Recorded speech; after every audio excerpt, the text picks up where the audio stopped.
Hallelujah. Ya vi yele tua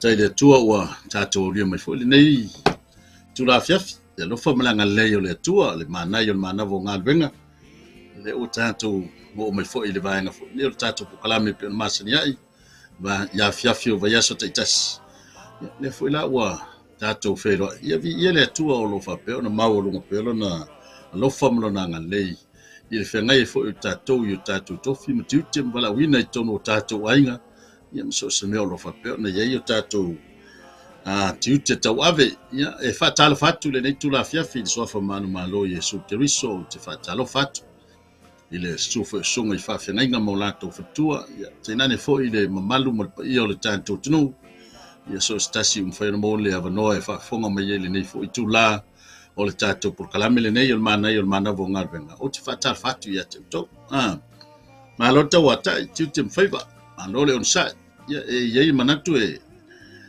e foringa e fengofi ya ai o lo tom fai fo le ti apolo ya le petit le tato vola ya mesela vesel fa mo tu te tau avele aso me aso patalo fo fa felo e to le ne fiafi ya le tua tato felo il manuia ya ai le mal ai ole nei time yo la tato atu si tato talo ya matel tato po kalame yo na tato foi me fa solo ilola ya le ne fiafi le tua tamale alo ma le nganga pa ia le tua sapota le tua e malia i o matou mana o i mea lele iuma o le tua na te wha marumalu ia te i matou i teimi e pangati ai la matou sa valinga o le tua fo ina te umaia le malosi i teimi e vai ai i matou mai se fo i le ali ia o le tua e wha poto matou mafofau pe a whai matou te leiloa o na whatino se mea o lawa fio ao lo fa peo na e tu mate alava i tele taimi uma la e taita i la matou savalinga ma le matou folonga mori ele nga fa ftai yo matou o lia foi le ne fiafia mes foi le matou ni por kalame le mana yo mana vonga venga yo le matou talo le ali e tu na tu lava yo ao fai fu lava le ne yo nanga pe no mal fa ta sima yo lo nga pa ia talo le ali e fa pa ia fa mama lu matou le ali e ya o matou ta pena tau trangia la o fiong pa ia le fiafi Mania foi le ali ia sunga fa tonu ya Mike mis foi le ainga ya foi fo fanga le nei tu la fiafi ya malutia lava i o awanga le lei ya fa taila upu lo fa pena o ina i pe matou talo lava i la o fio ya fa o mai so son mai le morino la usavali ne fiafi le sofa Yesu Keriso amen amen ya o le na wa e silsila mal tatou mata upu fo yo la tala tsala no ye le ne fiafi ya ole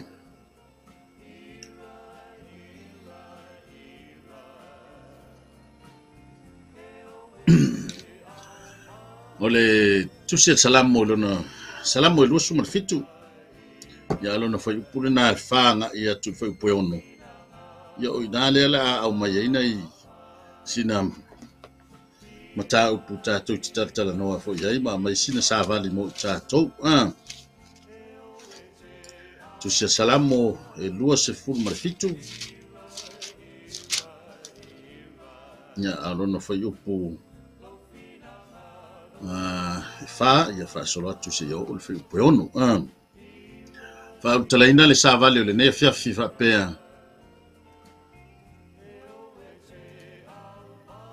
no foi le mamalu o le tua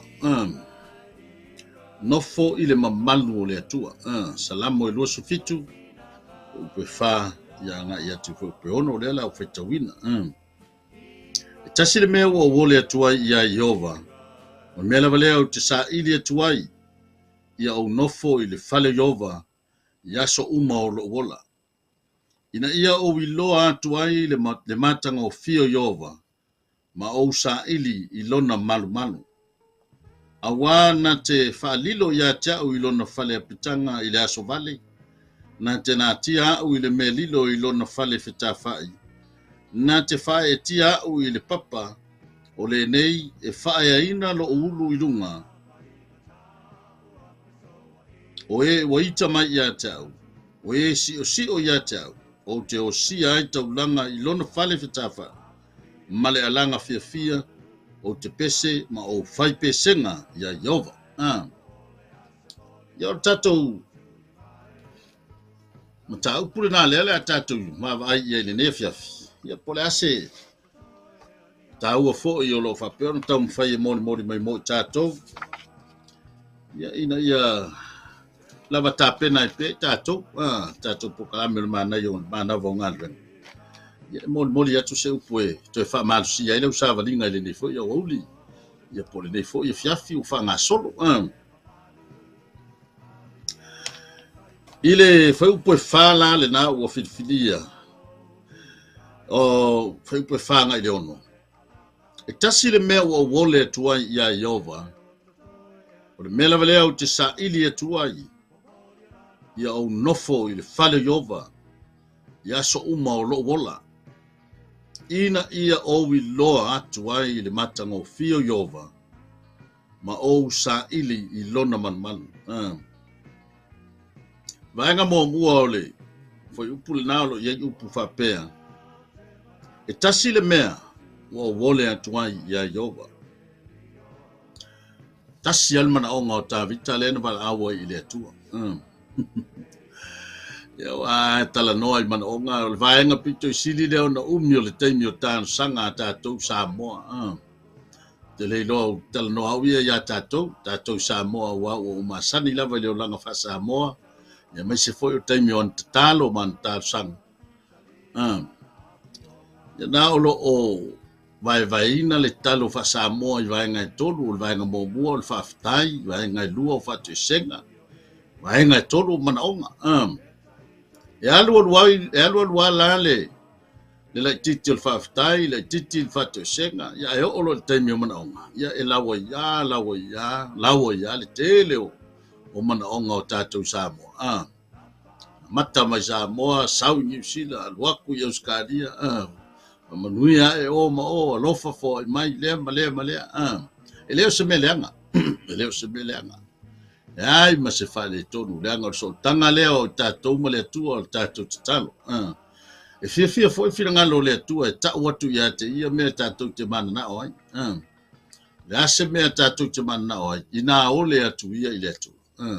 Lai ai wha tonu mai fo i tātou o le tuspa ia ole atu.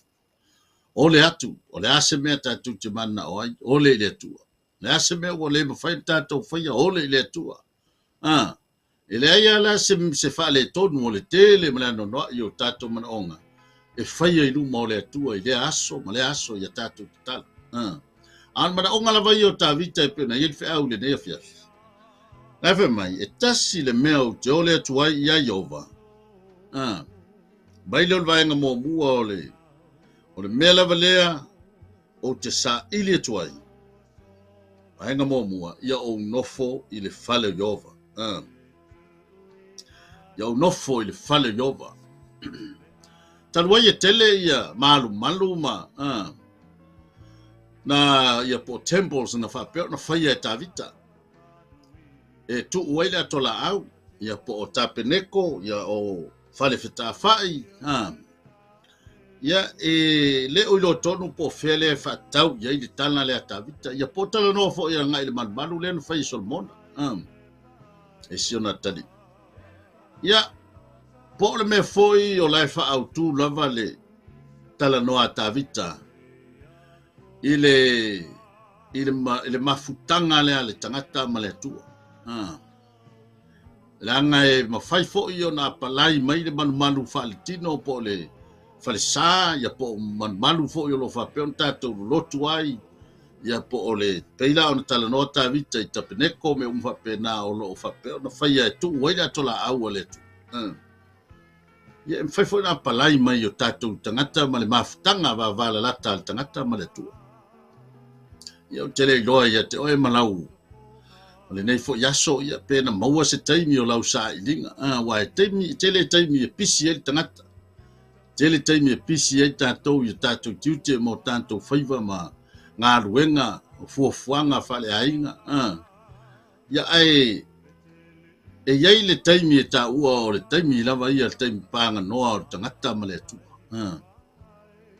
tonu fo yo stasi le na vai nga o lo ta pe ona pe e fo nga mai o lo fa tau ye fa mtalanga ta vita o le taimi panga no ta vita ma le tu loinga o se mea tau o se mea tau tele ye le fai o se taimi o le tangata ma le tu na la o lo fa mai ta vita e mai o le mela vale o te sa ili e tua ia Iova o te sa ili e tua ia o nofo i le fale o Iova. Tala noa le upuna e wha o ngai ta vita o sa ili ia Iova. O te sa ili e tuai. Tala noa i le upu sa ilinga lo no winga o le lua mafutanga lea ma le tua e ala. E se a sa ilinga al tangata e mafuta i le tua. E mawhai o na sa ili i le tua i le anapongi. Mal tatalo. E mawhai o na sa ili le tua i le whaitau le tuspa ia.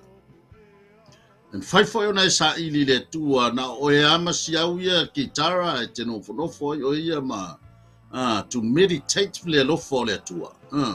Ia le mamalu o le tua e te whaalongo ai ma e whaalatalata ai lo wanganga i le tua. O vaenga umai e ta o le sa ili ia Iova. E se tangata ma le whainga o vaenga sa ili e tangata ia i le tua. E leo se mea e yeiso na wha le tonu. Lea i e tofu al tangata ma le mea o tu uina i le tua. E lono loto e fia. E sa ili ia i le tua. Po le mea o nai te fia lava o ia i le lua mafutanga te talo. I le tae ao, le awaudi, o le fiafi. Ia pe te fia fo i awane i misi se fai upo tuspa ia e fai tau i le aso ma le aso. Ia po te fia fo ia te vivi i leli. E se maame sa ili el tangata i le tu. Pe fa on fai mai ia. Stasi fo yo mau le fiongo pa ia le tu yo to mo sa ili. Le tu mala na mi ton. Yo no fa o popo to ile o na me uma ya te to. Langa wo ilo el tangata ale ise o langa sa ili le tu. Yo no wingo wo le se mafta.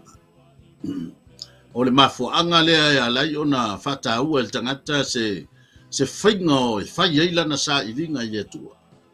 E mwhai a fo ina e nofo ia i tono low sitting room. Ia ma usu sau pese ma e mafau i le tua.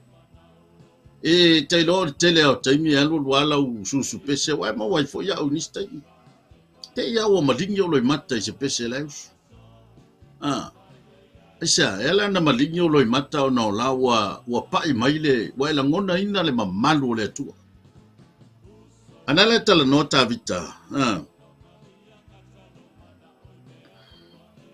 O le mea lavalea ia ou sa ili, ia ou nofo i le fale i ofa. Vaenga mo bua na tala nota vita. Ia tala noa i lana sa ilinga. Tala noa i lana sa ilinga. A whamailo na mana onga. Ia ou nofo i le fale i ofa. Ina ua tatou talatala noa i tūlanga ma vaenga ese whaianga i sa ilinga al tangata. Peo na i tatou manatu au tū le neia fiafi nofo i le mamalu o le atua. So se vaenga lava o lau sa ilinga e te lo e le mawhaia na tu ua e le nganga pa ia. Nanga o sila mai le atua malona nganga pa ia. O la ua e whatawa ina se taimi e te sa ili atuai.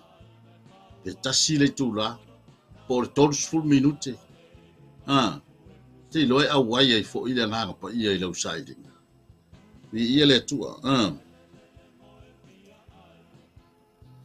Fai maila le vaenga mo mua le na o le sa ili. O te sa ili atua. Vaenga e lua. Ia o nofo i le fale o Iova. To dwell in the house of the Lord. Le tio fai mai le isi pese a tavita na o fia ina walato fai mai ia te au.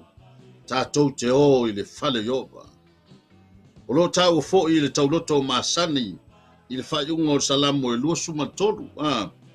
Ia upulava nei fai mai o te nofo fo i le fale Iova. Iaso e tele lama. Pe ana o ta ua. A tonu o lea na nofo tavita mamata matanga i le fale fta fai. Po le man. Yo na pe ave nga yo na mafu faunga ma nau o tavita ina ia nofo tono o le malu le atua. Langa tau lo le malu le atua. O le mea fio ai le atua. E ui lava tātou te whapea i le vainga whaala o tele. So se mea e fio ai le atua. But o specific lava le iai o le atua. Le tā ua o le no o le fale e fio ai le atua. So se fale sa, so se malu. Taimi o lo tāti tono tātou tunu. Ia o toi titi a fale sa loa. O isi no o e wha lima fale sa. Ia o nisi no o e lua pe tasi fo i fale sa. E matanga o fie le vava ai. Langa o a ta ulon fale sa. O me fo i lea leina a vele tātou wha malu. Ma le wha mua mua i fale sa. Fale o tā ua o malu. Po fale sa. Ona o tā ua ai le ngoa o le atua. O le fale fio ai le atua. Nala o yeile. Nau ta ingo ta vita. Fai mai ta fia nofo le fale lea. A yei mafuanga te tau mafuanga. I lefa pena na halo ta vita e nofo. Ma eva i te tonu o le fale leo o Yehova. O lo tala noa mai fo i fai salamo.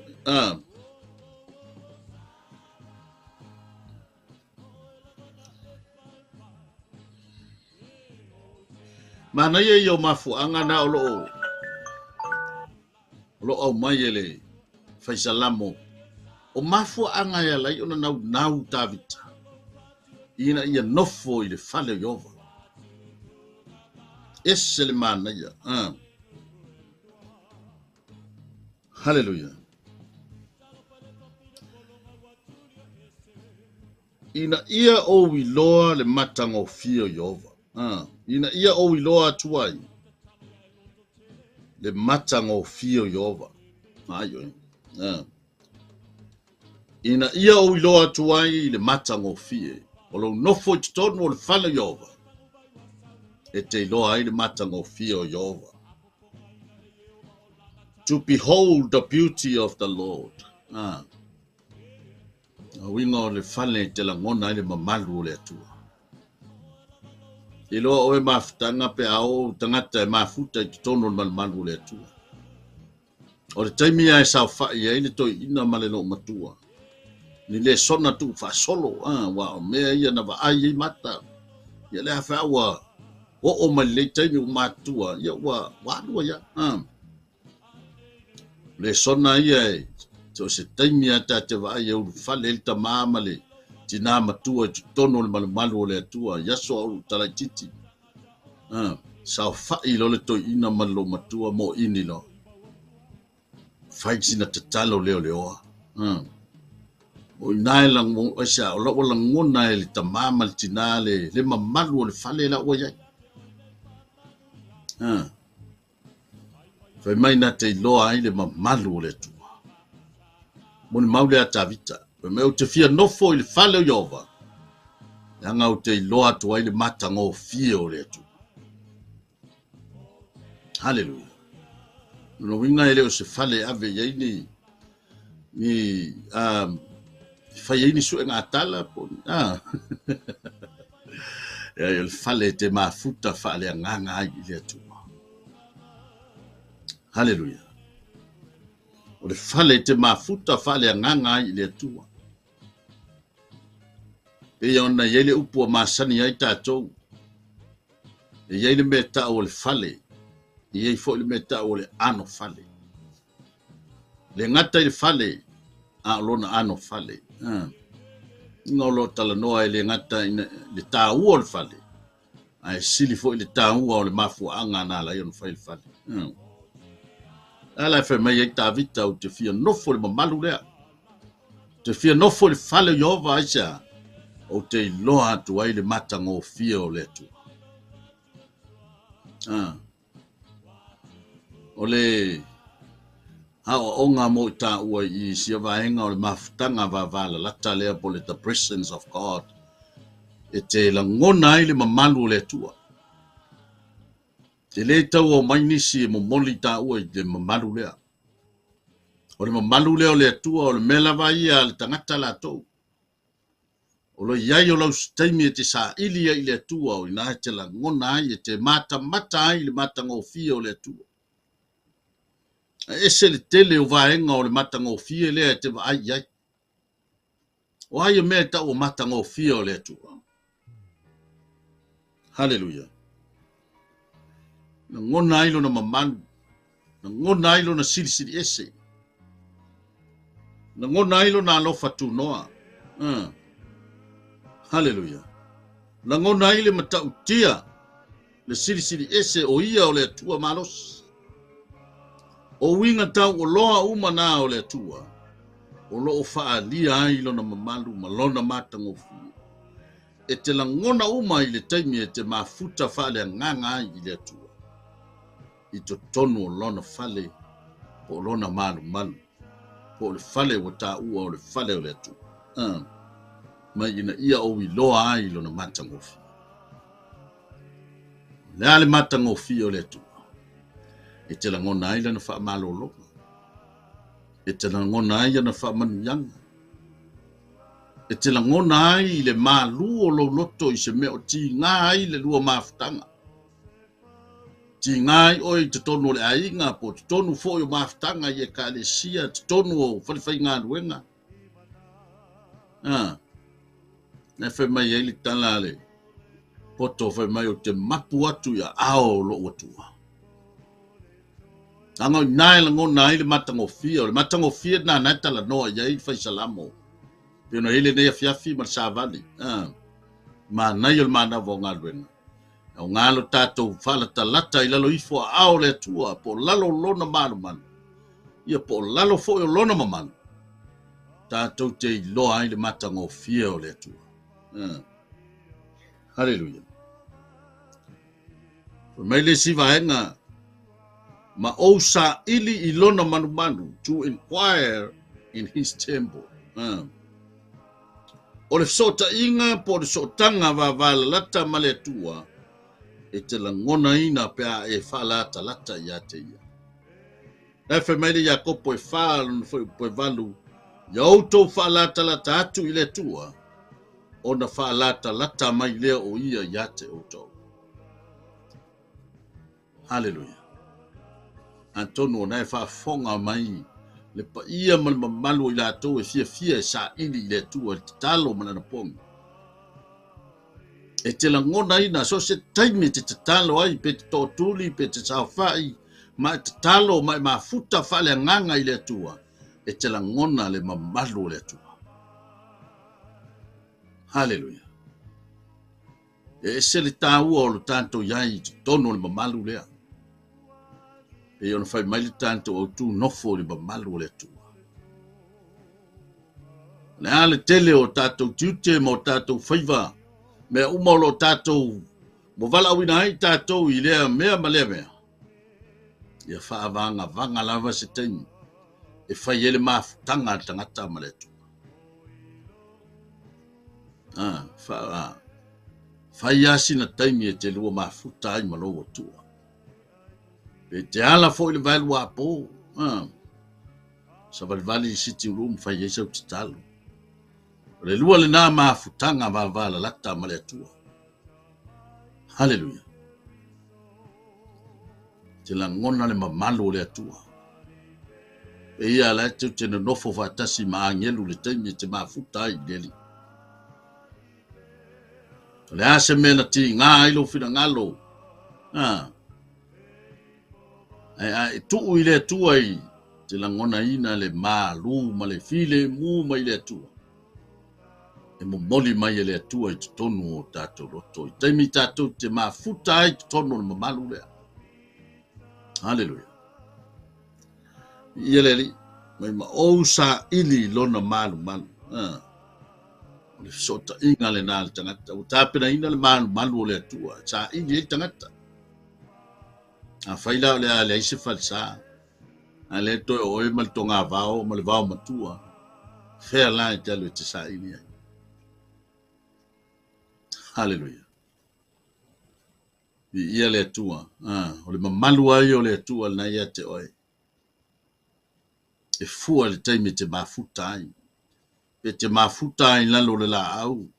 Pe te mafuta i te tono o lau fale. Po tono o lau ta vale.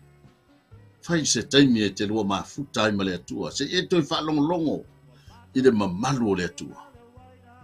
E te alu fo e tala u ofe. Fai sina taimi pānga noa e te sao whai ai se me Paulo. I ma fai sina au te talo mai mafuta i le matanga o fio le mamalu o le atua. Ia le atua. Ngolo ta ua fo i e ta vita i ei pen fiti. Po ni mea ta ua ma ni mea o ngā fo i e ta ua. E maua mai lalo ifo lo fia ao le atua. Ma le tā mafutanga le lalo ifo lo na mamanu. I e ta pen fiti e maua mai ai. Hallelujah. Na lo ta ua e ta vita. Ile fai upule na e ono. Oi fai upu e lima. Fai mai awa pen fiti mua mua. Awana te whaalilo ia te au. I lona fale a pitanga ile aso vale. E lo el savalinga le tatu te iai e le solonga le lei pea. E taimi wa tele mea iei fu taimi wa leidi mea.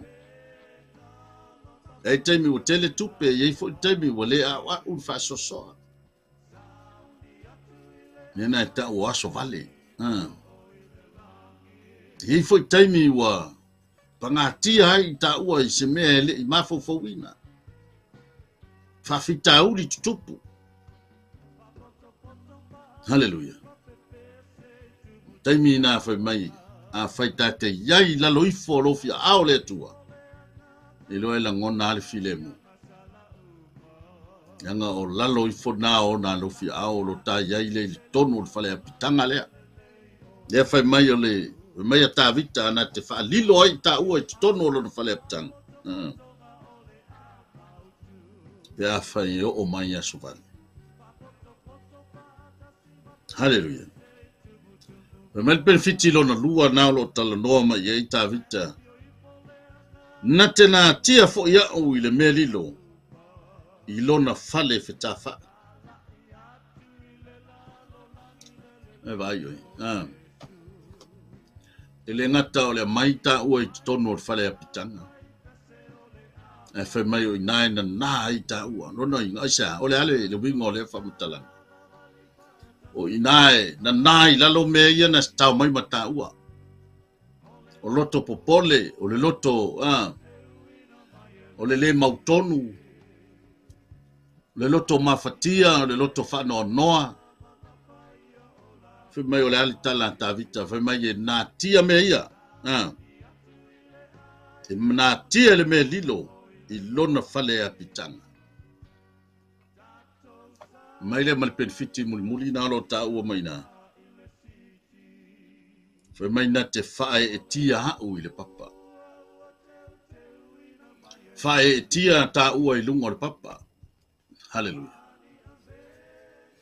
Atu mai taimi le whenga inga fau. I le ia seisi papa o Yesu te riso i o le papa. O Yesu te riso lava i o le papa. O inga o a lava o ta mafatianga. O a mea o lo ta popole ai. Ele ngata e tu uita ua i tono o le fale apitanga. Ai nate nā tia fo i tono o le fale ftafa.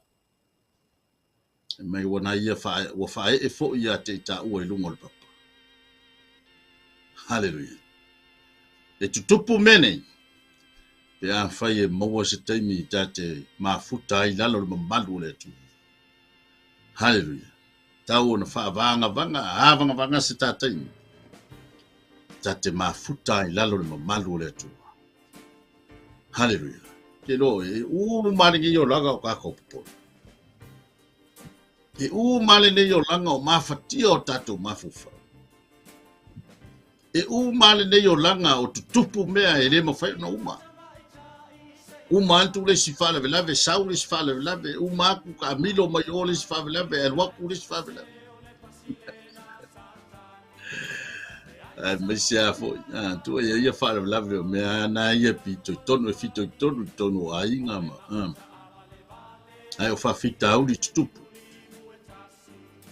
fai o le mau fala lave a o fa fita u li lava ia le langa fale nga o lo tau mo tof fonga o mai le o me uma fai mai o sa putu mai me luma ma tau ma fai e fa ave esel fia o tangata i leli hallelujah ai wa lu tau ta u le nei fiafi lu tau ina i tau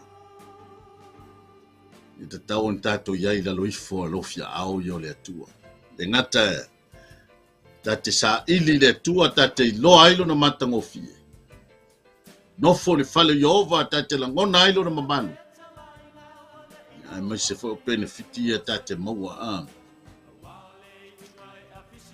e te lo el foi upoe ono lo ta ia te tono le fale ftai male te tono le fale apitanga o lo tala noa i la loifo o le mamalu le o le atua ele tate le o tate na on ta nofo mata e vai tono le lau fau malu o lo iai ata ngaluenga fai tonu i lalo le mamalu lea na nga fai o fai ele tua se me mo ta ua a fai o tali le tua fai o tala ngona ina le mamalu le tua e lo au tatu te tau ave na lo ta ua mai le fale ile matau pu ile fai upo ono fai mai o le fale lea tate o sia ai le taulanga. Fai mai tate o si taulanga ai ilo na fale fta fai. Me ngata ilea. Tate ala langa ai ma le fia ona o mele lei o fai ai lea tua. Moi na foi tate fai ai pesenga. E ala na pesel tangata o na fia. E ala no vi I tangata o na weyeta tonunga I tono lona loto I le tangata o lo vi ai. E ala foi o faita ulanga le tangata. Ona yei mafuanga e so se e faita ulanga I tangata I le tua. Ole ngaluenga faila le ai ta ua tate fatino I le taimi tate yei la loifo le mabalu lea. E ngata tate faita ulanga ai I le tua. Tate sa ili ai le tua. Ya asili ai tate fai pesenga I le tua. Hallelujah. Me o mai e jai tonu o ta sa ilinga. A le lo la pata. Ia ta ua le ne fiafi le mana I le mana vo ngalwenga. Ya se taimi tate no nofo I lalo le mamalu le. Yo o ya ta o fa malu sia fo ya o le ne yupulanga ye taimi ua. Tele fo ya le pisi tele ile. Tiute ma me umai fai I ma o ya au pe wale ai se taimi se fa longo ai ma ngadu le sina sfulu ai le lua sfulu di minute te sa fa ai so sina o pes mai fa longo le ma malu le se to ave oe I to tono le fale apitanga le se to ave oe to tono le fale fta fa ile o le fale fa lilo ai o tangata fa tau va e fa lilo ai na me fingata ma me vai o me uma lo fa pe ona a fa hina ai le ta sa valinga I le tua e na te fa lilo I tono le fale fta fa ile e fa mai fa mata I nai ta ua I le mata ngo fia o le tua I le mamalu o le tua mai le mana ia pe fa se temi tate fa longo ai le mamalu le tua se I ta mafuta I lona mamalu ma lona mata ngo fie hallelujah tala ia Paulo te kalesia I Korinto I leo se mea fa lea o ngā lo tu tautinga fa se taimi te sa ili ai I le tua fa se taimi te sa ili ai I le tua po te sa ili te talo sa ili lana pongi sa ili le fa tau tu spa ia ia polo nofo I lo fale ma fai lau vi inga vi ia oe le ale pese te fia pese hallelujah ia le tua e te lo e uma el na pese uma tua la ngona le e se au la ngona wa o mai le tua o fa fou ma fou fa fou manatu fa fou la ngona te nofo o ye luma o TV mata utia lava oe matautia lava oe. Ai, pese ia olo iai le mamalu o le atua i le mea nei. Wau whalongo i na lona mana ngā lele wa. Whapenale a whi te le o masani ai lai lau le sa i linga lea po le te i whalongo longo i nā i le mamanu le tu. Na oia nofonofa o ie tono sio maluma lalo le la au lungon ta fanga fea le vale mea o tono lo sa te pela o ta vale pela o ta vale maususu se pese fale nganga e momboli mai ai le nganga o le tua ia te o su pese fai ngofie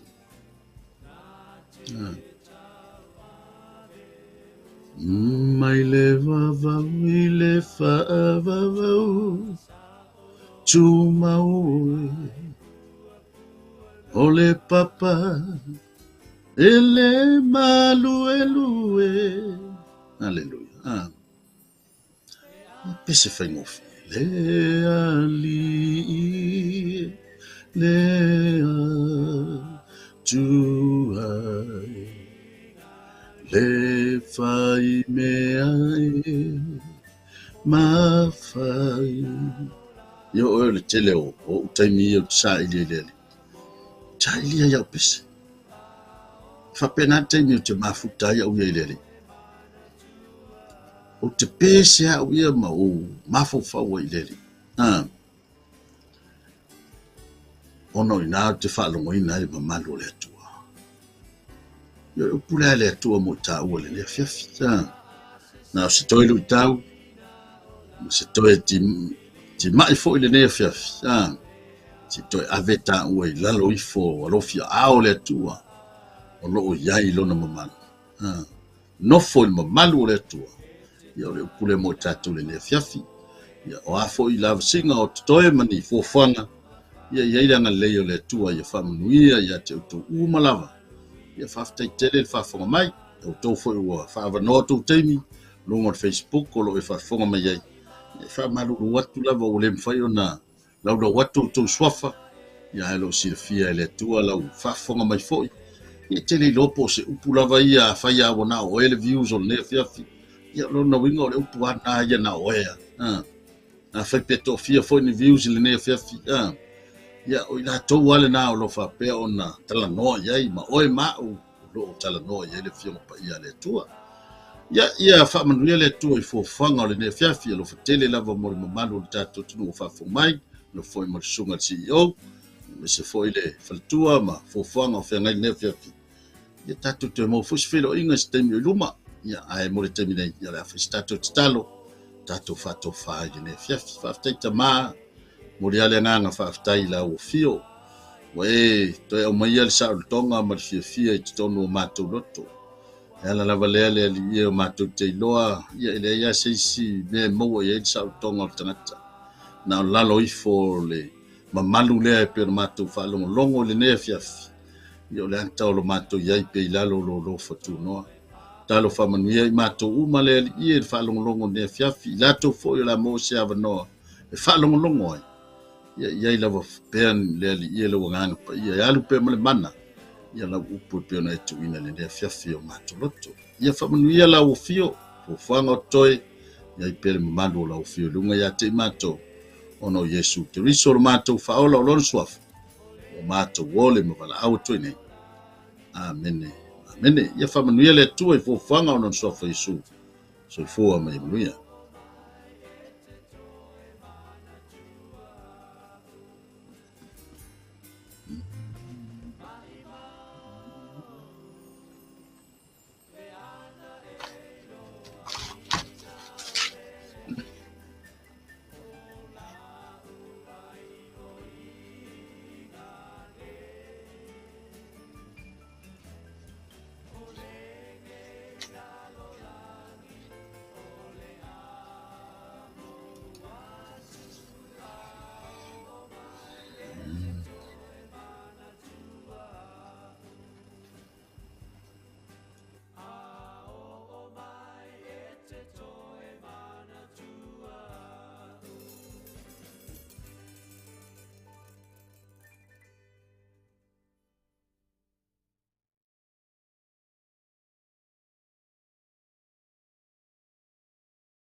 Talofalava, Shalom. It is with great joy that we invite you to join the Global Kingdom TV channel's first ever trip to God's Holy Land, the land of miracles, the land of Israel, the land of the Bible.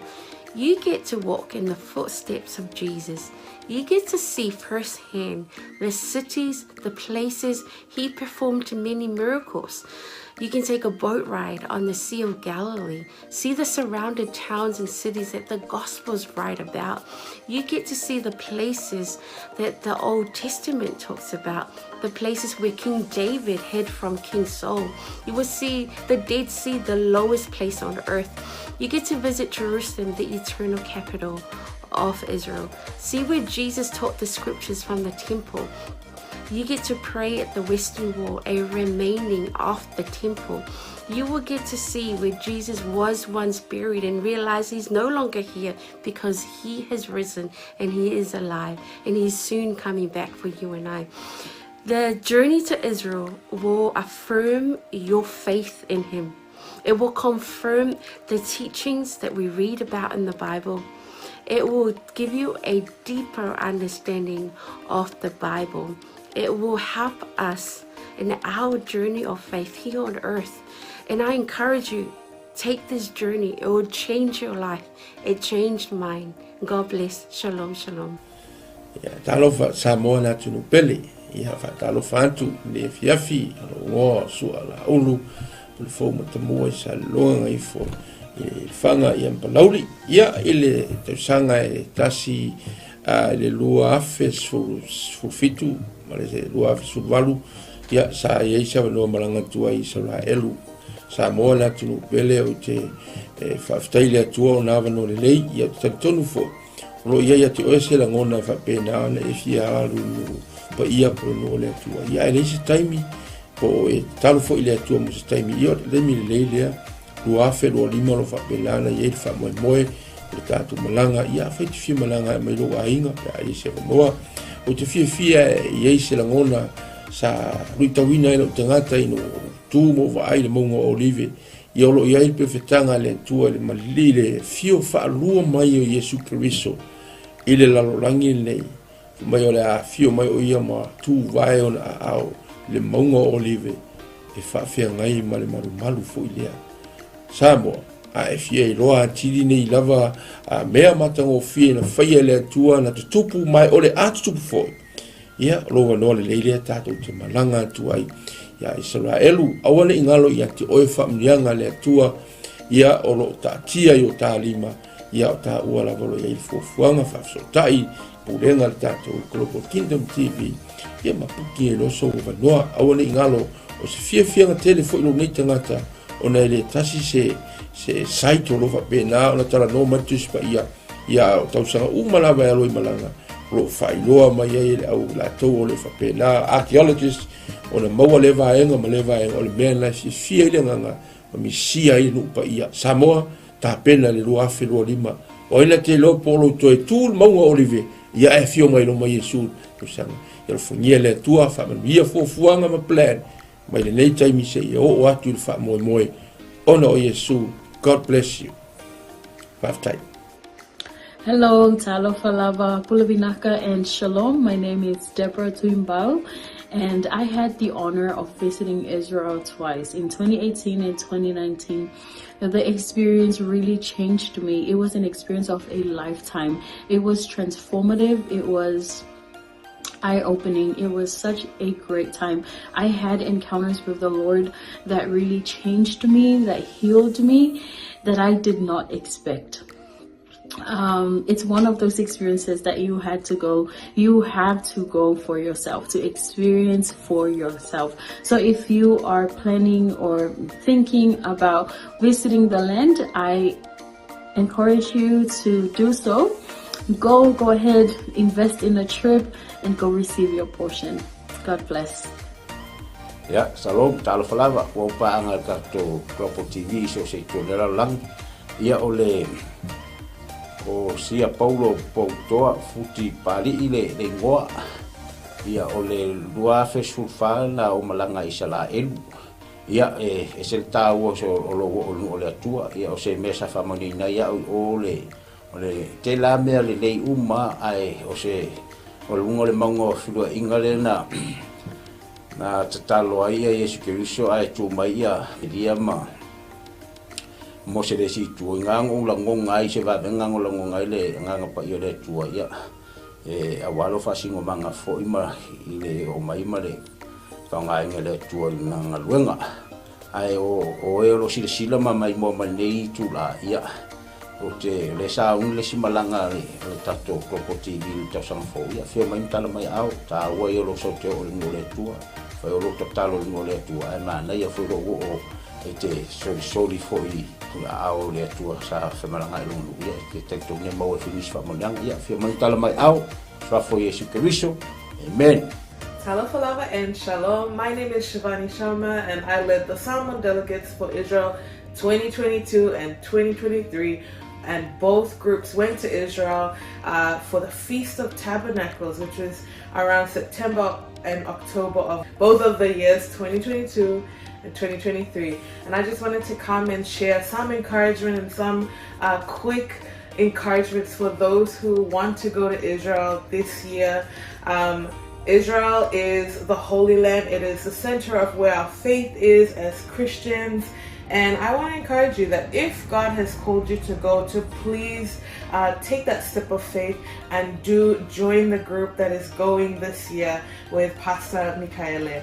And I want to assure you that going to Israel is a trip of faith. You may not have all the money in the bank, but if God has called you, I believe that the Lord will open the door and make the way for you to go and receive whatever He has for you in Israel. And I'll just share that being in Jerusalem, the city of our faith, the city where the center of where everything happened in the Bible, it's an amazing experience, and there's nothing quite like it. And I can say going to Jerusalem twice, 2 years in a row, it did have an impact on me, and I encountered God in a new and fresh way in Jerusalem. And I also want to let you know, one of my favorite places in Israel to go is the Sea of Galilee. And we know from scripture that the Sea of Galilee was where Jesus did many miracles and ministered during His time here on earth. And it's one of the most peaceful and beautiful places. So I do encourage you, if you do get the chance to go and see the Sea of Galilee, where the Bible comes to life. So if you want to have a fresh encounter, even with the Word, when you read the Word, it is so different when you've gone and seen those places where Jesus walked, where Jesus ministered, and even the places where our Lord died and rose again. So that's my encouragement for all. If you want to go to Israel, I believe this is one of those opportunities for you. So please take a step of faith and get ready for the portion that God has for you. In Jesus' name. Yeah.